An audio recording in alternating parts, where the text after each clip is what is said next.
Fight On Family, Preston's Paradise here. And we got football tomorrow, baby. Thank you, God. Thank you, God. First off, Merry Christmas and Happy Holidays to everybody. Hope you're having a great holiday or had a great Christmas, great holidays, whatever you celebrate. Just here to talk about this Las Vegas Bowl, right? We got Texas A&M against our beloved USC Trojans. And with Texas A&M, this is really what I see. I'm not truly too concerned with their offense, and I'll tell you why. This is a team that's going to run the ball about 60% of the time. They do have a freshman quarterback that I believe took over that job from Wegman, I think around the 8th or 9th game of the season. Has done a good job. Has like 12 touchdowns, 4 interceptions on the year. But nothing that frightens me, nothing I'm spooked over. I personally think Dan Lynn's scheme is going to give this kid fits tomorrow. And I think we're really going to scheme him up to the point where we're going to make it difficult on those guys. They're going to want to run the ball. They're going to want to run the ball the same way Penn State tried to run the ball, where we stopped them from running the ball. They're going to run the ball the same way Michigan ran the ball, which we figured out Michigan's running game later on in that game. Obviously, you had the 2 crazy explosive runs that really lost us the game. But if we can contain a running game like that, obviously Notre Dame was the most powerful rushing attack. We weren't able to do anything about that with Jeremiah Love and the other kid. But I think this running game is containable in Dan Lynn's scheme.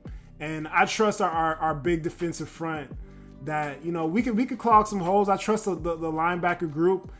Gentry back in action. That's going to be big, huge for us. So I feel confident in us being able to stop their defense.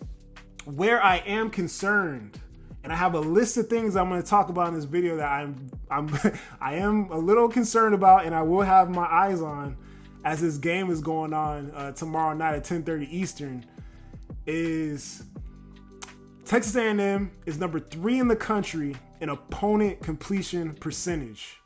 So this is the time for Mailata to be like, I would like to see an array of throws from Mailata, right? I want to see him going through progressions, staying calm, staying steady, staying in the pocket, looking downfield, and delivering strikes down the field, in the middle of the field, on the sideline, on the hash, everywhere on the entire football field. That's what I need to see from Mailata tomorrow. Also from Jay Mailata, I need to see you protect the ball. You can do those things. I got full faith in Mailata going forward as a starting quarterback for this team. I already said I had faith in him based off of really the Notre Dame performance. I thought I did a really good job in that game, other than the last 2 interceptions, which kind of lost us the game, right? So, show that you can make every throw or make a variety of throws. Show that you could go through the progressions, and show that you can protect the ball while you're running and, while you're throwing the ball downfield. Also, can we run the ball? You're looking at redshirt freshman, sophomore running backs. Can we run the ball? Will we run the ball? Will Lincoln Riley run the ball if it's advantageous for us to win the game, and we need to kill some clock and finish the game, or just mix it up, play complementary football? Will we see the Trojans run the ball 25 to 20, between 23 and 25 times? That's the sweet spot for me, between 23 and 25 times. Can we see the USC Trojans run the ball between 23 and 25 times tomorrow night in Las Vegas, right? How is the center play? I hear Killian O'Connor is going to be the center. So I'm going to be very dialed in on that. Like I said before, I think a lot of us have taken Jonah Monheim for granted. You saw the issues that we had snapping the ball and with the center last season. Not the season we just played, but the season with Caleb Williams in our center. It was bad. The center play was bad. There was botched snaps. There was problems all the time.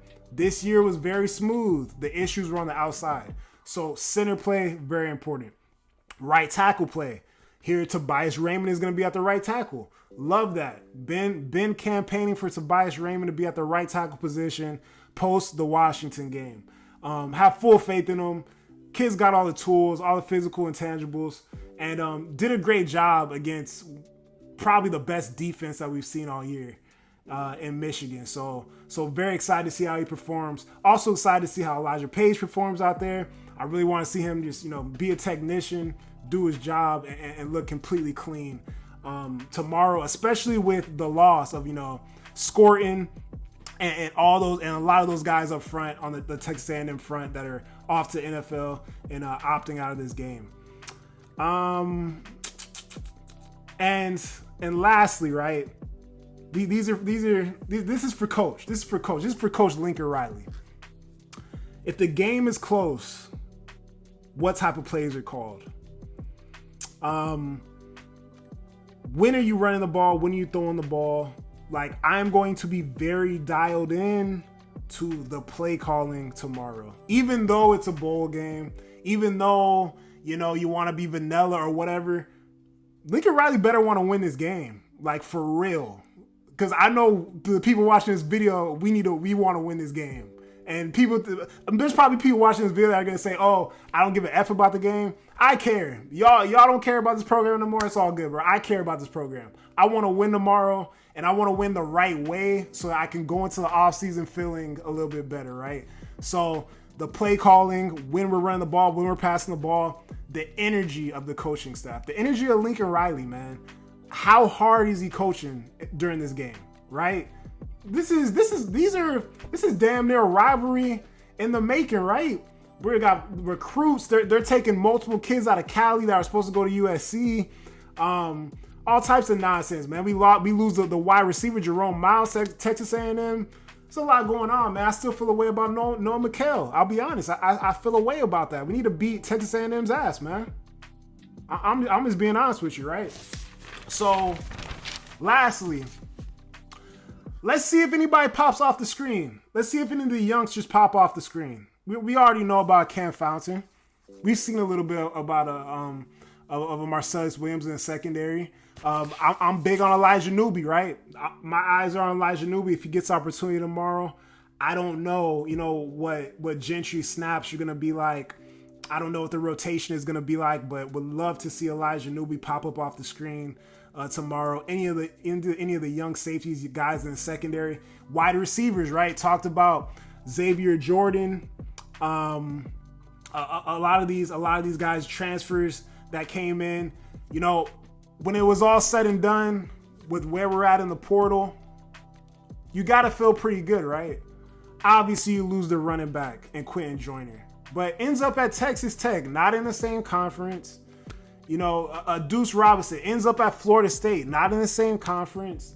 Like, these are pluses. Obviously, the Bear went to Oregon, but I don't think we have to worry about him nonetheless anyways. So that's the last thing I'm looking for is contributors and how we play this game. I think USC can win this game 38-21, 35-21 if they just play the right way. Both sides help each other. And I still believe this team has a bunch of talent, man. Nobody can tell me. I don't fear the SEC teams. I remember going into LSU. Everybody said, "Oh, LSU has more talent." Hey, man, we kept the best two wide receivers on this team.